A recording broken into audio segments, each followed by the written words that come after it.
I can't fathom even beginning to design a level like Bob-omb Battlefield. At the time of Super Mario 64's release, the developers had next to no prior references for fleshed out 3D platforming to base their ideas off of, so they had to craft the reference themselves. However, Bob-omb Battlefield isn't the first time you gain control of Mario. That award belongs to the castle courtyard where you meet Lakitu, one of the many ingenious design decisions the devs injected into this game.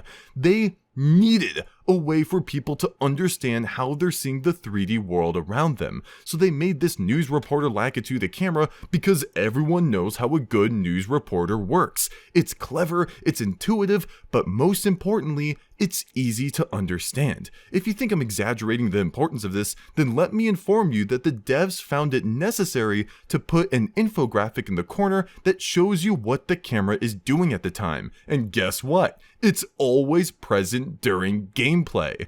The courtyard is also where you're taught the controls in the form of short text tutorials, but they seem set on you entering the castle as quickly as possible, despite this being a rather open area to test said controls. I think this is because the devs wanted this place to be more about where the story begins and less about learning how the game is played. That privilege belongs to Bob-omb Battlefield. The moment you enter, you're told to talk to the Bob-omb buddy beside you. Interacting with him isn't necessary, but it provides some background info as to what's going on within this painting world, that being an all-out war. Allegedly, this place turned into a war zone the moment the big Bob-omb got a hold of a power star. Both Bob-omb buddies warn you of water bombs falling from the sky, which we'll get to later. This one also warns you of the upcoming boss's attack pattern so that you could plan your strategy before facing him. These Bob-omb buddies show up in tons of levels after this one, where they'll grant you access to a cannon they'll be standing by, which is a pretty sick reward for helping them win the war in their homeland. The signs will teach you about more in-depth controls, like how to move the camera around, how to murder your enemies, or how to pick stuff up. What's interesting is that the game already does a great job at organically teaching the different mechanics, yet the devs decided to place down optional helper signs just in case some players had trouble. For example, you're given a throwable block right in front of the sign that tells you how to throw stuff. Do you have to read the sign to learn this action? No, but you can if you want to. Whether you break your knuckles throwing the small block or destroying the big one, the coins are nothing to chuckle at. Even if this isn't your first Mario game, their glowing demeanor along with their pleasant jingle makes them a tantalizing object to collect, letting you know to destroy whatever's in your path. Not the best lesson for real-world application, but I'm sure we'll see more positive ones on our journey. If you squint your eyes, then you can make out a block in the distance, but upon closer inspection, it's invincible, which I'm sure got some people scratching their heads the first time they encounter this thing. The sign informs you that not only are there red blocks like this one, but green and blue ones too, and that they can all be activated by hitting their respective switches in the hidden courses. That info will make you ready to explore the worlds as much as you can so that you don't miss out on these hidden goods. Speaking of hidden, why do you think this sign teaches you camera controls here? The other two signs teach you mechanics that can be applied right in front of them, throwing and punching. So what does this sign want you to do with the camera exactly? You might think it's as simple as messing with the camera controls and being done with it, but there's something more going on here. If you haven't messed with the camera controls yet, then the bridge will be straight ahead. But if you change the camera angle like the sign suggests, then you'll reveal multiple coins hidden under the bridge. What a clever way of showing you how important it is to explore a 3D space from every angle. The Goombas in this game act a little differently than what you might be used to. Normally, they'll march in a single direction like the obedient little gremlins they are. But here, they can chase you down, can stop the chase, and worst of all can turn around. And look, I get it, these are pretty basic AI maneuvers, like, oh man, what's the boss gonna do next? Make eye contact with me? Genius! But it's when you look at this from the perspective of upgrading from 2D to 3D for the first time ever that the decisions here hold more weight. The fact of the matter is, the devs didn't have to make Goombas react to your presence. It's not like there was any huge precedent for 3D enemy behavior. No one would have batted an eye if the Goombas walked straight into them like they always did. And yet the devs didn't think that was good enough. They took the project a step further and programmed every enemy in this game to have AI that makes sense.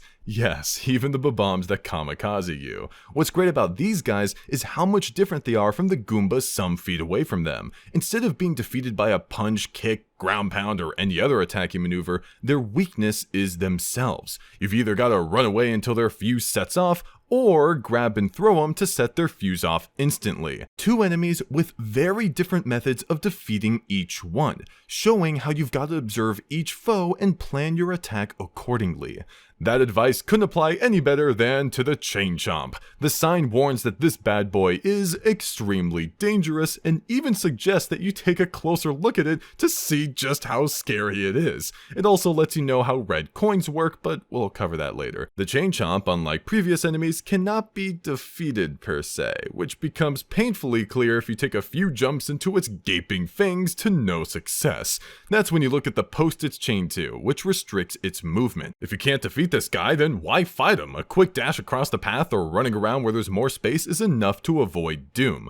I see this as a humbling moment, where you're shown that although you can beat up some baddies all you want, there may be a few out there that have ascended beyond your power level. What's most interesting about this chain chomp isn't the enemy itself, however, but the gate it's guarding, which holds a power star. Most players who see it will try to collect it, but to no avail. The bars prevent entry. If you booted up this game expecting every star to be collected by straightforward platforming, then you'd be wrong. Here's a clear example of an obstacle that has to be overcome using your head. Not literally though. If you already know the solution to this puzzle, then it'll of course appear obvious to you, but here are the many ways a new player may try to overcome this gate. Pushing it, punching it, kicking it, grabbing a Bob-omb, running back and exploding it, throwing a box at it, trying to make the chain chomp destroy it with its lunge, using the cannon at the beginning of the course, attempting to find an alternate way inside, and looking for a switch to press to open it, which may sound odd until you consider that a different gate in the level is opened that way. The correct method to obtain the power star is to ground pound the post so that the chain chomp destroys the gate. But that's something the player had to think of themselves amidst all the other possible options. If that's not a great way of showing how you've got to think outside the box sometimes, I don't know what is. The field after the first bridge is an open landscape of varying elevations meant to let you get a good handle on how to control Mario in different circumstances. The Goombas can be found in a group, and as we all know, a group of Goombas is called a massacre. I'd explain why they're called a massacre, but they've been massacred. The most prominent part of this area is having to avoid the water bombs that fall from the sky, which one of the Bob-omb buddies warned of, but man do these things hurt. They'll read your movements and land directly in front of where you're going, forcing you to mix things up so you don't take bombs to the face. Gameplay-wise, it's a great lesson to learn, but immersion-wise, it shows how accurate the enemy Bob-ombs are with their cannons and the lengths they're willing to go for their king. I mean, think about it. They don't know for sure you're on the red Bob-omb side, yet they don't take any chances and fire away the moment they see you. Did Bowser tell them beforehand? Is it the red getup? It's probably the red getup. Aside from a 1-up you can discover at the top of a tree, the biggest secret here is the flower bed, which can teleport you to another one of its kind on the other side of the map. This allows for quick transportation between the two fields if you're doing something like collecting red coins or 100 coins. Speaking of that field, the normal way you get there is by crossing a teeter-totter bridge, a warning that some objects will react simply to you standing on them. But like with any good warning in a game, you aren't brutally punished for not realizing the lesson at the start, as shown here where you're simply dropped to a lower level. The field's actually cut in two, with the lower level showcasing a massacre of Goombas fervently guarding the 4 mystical posts that border the shadowy star, which the scriptures of old claim will spawn a power star if all 8 red coins are collected. Making it clear that the shadowy star is where the red coin star will appear makes it so anytime you see a shadowy star in a future level, you'll know for sure where to go after you've collected all 8 red coins. Yeah, a cutscene plays somewhat depicting the location, but this lets you scope out the area beforehand to help you remember it better if you don't have the whole map memorized yet. The top half of the field contains 2 mechanics that you were introduced to previously in the course, the first being the Bob-ombs in the starting section, and the second being the water bombs from the first field. You had your chance to engage each adversity by their own merit, so the second field aims to test how well you can handle both a bundle of bombs as well as water bombs falling from the sky. There is a Bob-omb in the first field, but it isn't by the water bomb section, so I don't consider this to be combining the two mechanics. What's gotta be the best part about these mechanics overlapping is that you can actually make the Bob-ombs friendly fire one another. If a water bomb goes off next to a Bob-omb, then that'll make it instantly explode. Not your fault their ally's a bad shot. That invincible block from earlier shows up again in this field, but instead of the sign beside it repeating the same stuff the last one did, it basically tells you that the block will contain something called the wing cap if it gets activated, telling of the greatness it can accomplish by zooming you around the sky. The name of Bob-omb Battlefield's 5th star is Mario Wings to the Sky, teasing you even more into figuring out how in the world you're gonna make Mario Wings to the Sky. Before entering the base of the mountain, there's a sign written by Big Bob-omb himself. It reads, "No visitors allowed. By decree of the Big Bob-omb, I shall never surrender my stars, for they hold the power of the castle in their glow. They were a gift from Bowser, the Koopa King himself, and they lie well hidden within my realm. Not a whisper of their whereabouts shall leave my lips."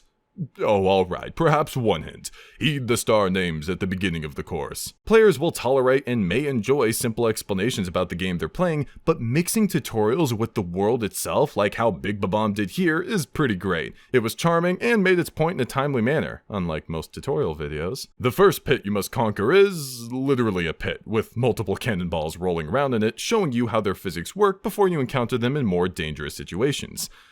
But we need to talk about something more dark. When King Bob-omb is defeated and you re-enter the course in a different mission, a third cannonball appears in this pit, implying that the king's corpse had reverted into nothing but an inanimate cannonball doomed to rolling back and forth in this pit for all of eternity.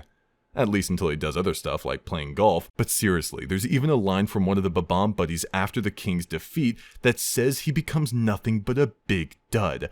Think of the implications this has for all of the cannonballs on this mountain. Were they once living, breathing creatures just like Big Bob-omb was? Or do we have to reverse our thinking here? Maybe these cannonballs are just ordinary cannonballs, and Big Bob-omb was one of them. What if Bowser used a power star on one of the cannonballs and brought it to life in the form of the Big Bob-omb? That would explain why there's only one of him. Heck, that would explain why when he loses the power star, his life force, that he reverts back to what he originally was. Wait, I'm sensing a YouTube comment. Zoomzyke, that can't be the case. The first Bob-omb buddy says ever since the Big Bob-omb got his paws on the power star, meaning he was already around.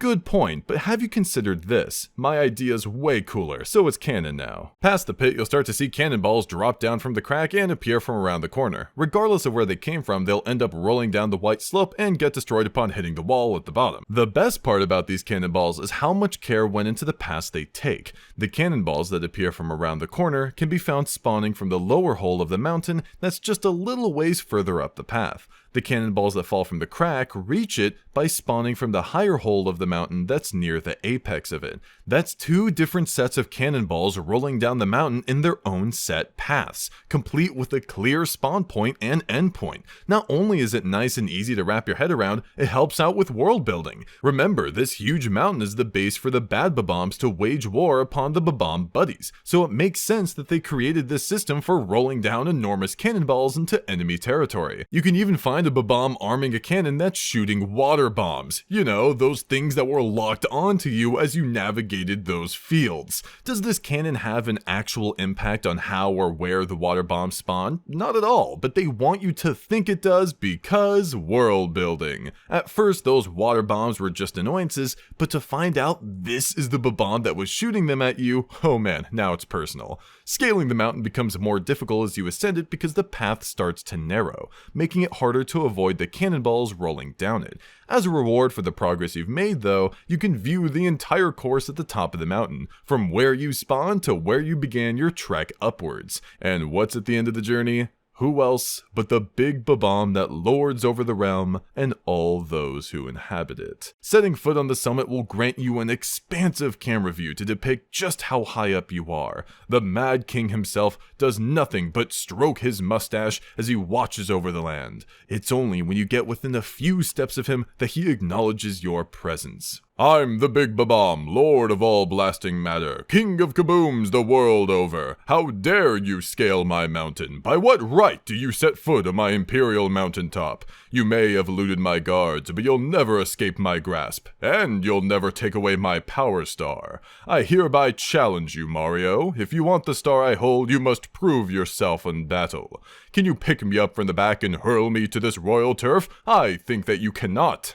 This speech, with all its charm, affirms that he holds one of the power stars you're searching for, and shows that the king, as arrogant as he is, has an honorable side to him. Just like the sign at the bottom of the mountain, he can't help but give you somewhat of a hint on how to progress further. The hint here being that you need to throw him onto the summit. If you instead throw him off the mountain, then he'll leap back up and say, "You must fight with honor. It is against the royal rules to throw the king out of the ring." Clearly, he doesn't consider you a king, since he's perfectly content with chucking you out of the ring as far as he possibly can.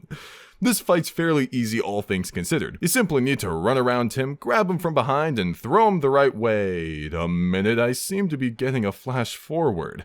This is very similar to how you defeat Bowser. Yep, it's subtly foreshadowing your fight with the Koopa King, preparing you for your eventual bout with him. If you think it's just coincidence, then let's take a look at Big Bob-omb's dialogue upon being defeated. "Can it be that a pipsqueak like you has defused the Bob-omb King? You might be fast enough to ground me, but you'll have to pick up the pace if you want to take King Bowser by the tail." Can't get much clearer than that. Being the honorable lad he is, King Bob-omb gives you the Power Star as promised and subjects himself to a life of rolling around in a pit. Grabbing the star, Mario gives a peace sign as the camera pulls away from the summit of the mountain, a joyful ending to a wonderful opening star. The foot race with Koopa the Quick Star gives you a thick Koopa Troopa that says he's heard of how you defeated King Bob-omb and challenges you to a race to the summit. Considering you've already journeyed up there, this is your chance to show off what you've learned. The race begins with what you'd expect. He runs up the bridge, past the chain chomp, and runs up the steep slope. Something you can't do. If your objective was to stay ahead of his path the entire time, then his method here may come as a shock. You might even think to use the newly available Bob-omb Buddy cannons to get ahead, but if you do that and win, then he'll rightfully accuse you of scamming him and won't give you the Power Star. Funny enough, teleporting doesn't cause this to happen, probably because it's not as obvious of a cheat as blasting out of a cannon. Win or lose, this is a pretty cool star to test how well your movement's improved over the course of playing the course. But the funniest part of beating Koopa the Quick is that he'll now show up in the form of a small Koopa Troopa in the first field, which you can steal the shell of and ride around all you like. The chute to the island in the Sky Star is almost impossible to reach without the use of a cannon, so if you haven't activated them yet, then this star will likely be the one that makes you do so. The most obvious cannon to use in order to reach the island is the one right below it, but the angle you have to shoot at is rather quirky. Some may say this is poor game design, making one of the player's first encounters with the mechanic a difficult one, but I disagree. Missing this difficult shot doesn't result in any damage taken. You can go for it again and again quite quickly until you get it right, and when you eventually do, you'll have gotten a handle on how precise you need to be when using the cannon. And even if this shot really is too hard for you to make, you can use this cannon up on the mountain for a much easier shot by aiming at the tree, which makes landing on the island a straightforward maneuver, allowing you to hit the block and obtain the star. The Mario Wings to the Sky Star is almost impossible to obtain without the wing cap, yet that power-up can only be activated after you obtain 10 stars and hit the red switch in the wing cap course. Why then did the devs make it so you can access this star without it? It's because they don't want you to think of your journey as a linear one. Far from it. They want you to try exploring what the other worlds have to offer. This is clear after you obtain your first star, since a message box appears informing you that you can now open some of the sealed doors in the castle, and it even suggests some rooms to try entering. Despite selecting the Mario Wings to the Sky Star without the wing cap available, it's possible you might inadvertently get a star star from a different mission, further showing you just how open the game can be with what paths you choose. There's the behind chain chomp's gate star, which we talked about earlier, the 8 red coin star, which we also talked about earlier, and the 100 coin star, which we'll talk about now. While some may see these stars as a way to artificially lengthen gameplay, I genuinely believe that they're great additions. In order to collect 100 coins in a course, you need to explore every nook and cranny, so it goes far to test your knowledge of the area's layout. I mean, really, even running around a post a few times will cause it to spout out some coins. You can't leave any stone unturned. Not only that, but you have to survive as you collect all 100 coins, cause dying means you have to start from the beginning. So for a lot of courses, it's the ultimate gauntlet for proving that you've mastered the level. The red coins are similar in that they were each placed in different locations that span all across Bob-omb Battlefield, showing how well you need to keep your eyes peeled for these crimson goods. Bob-omb Battlefield could have easily been a rather barren, open landscape without too much difference in elevation, but the devs went way beyond expectations for what they were designing. They created a level with tons of thought put into how you navigate it, going left, right, up and down, and all around. Here are the many ways you can get around this place. The cannons. These things are scattered all around the map. No matter where you are, you're close to a cannon, and they'll blast you off to wherever you'd like to go. The wing cap thrives in these open skies, letting you obtain the 8 red coin star and 100 coin star with ease. The Koopa shell you can access after beating Koopa the Quick is fast and bulldozes through a massacre of Goombas like the low-level grunts they are. The warp area from one flower bed to the other lets you cover a massive distance in a short amount of time if you need to get over there. The warp area from the bottom hole of the mountain to the top hole lets you scale it in record time, which is useful in many missions. Aside from the hidden 1-up, the back of the second field will grant you access to multiple goodies along with a switch that, when pressed, opens the gate and makes it easier to travel between the second field and the starting area. The steep slope on the mountain makes reaching the starting area easy, and the slope at the beginning of the mountain is just level enough for you to run up it in case you didn't want to travel around the mountain. But what's also great about this course is how there are so many ways to get around through parkour alone. You can reach the lower section of the second field from the starting area by performing a high enough leap and wall jumping. You can get to the second field again by a slick wall jump to the base of the mountain. If you're at the summit of the mountain and you feel so inclined to perform the leap of your life towards an area down below, you can do it. It's all up to you. The freedom that you have in exploring this place, the clever ways it teaches you about 3D platforming, and the charm it has while doing so is nothing short of phenomenal, and is exactly why Super Mario 64 is near universally agreed to not be the best game of all time or the one that's held up the best, but is one of the most important games that's ever been created. Bob-omb Battlefield is a blast, and I hope your day's a blast too. See you then.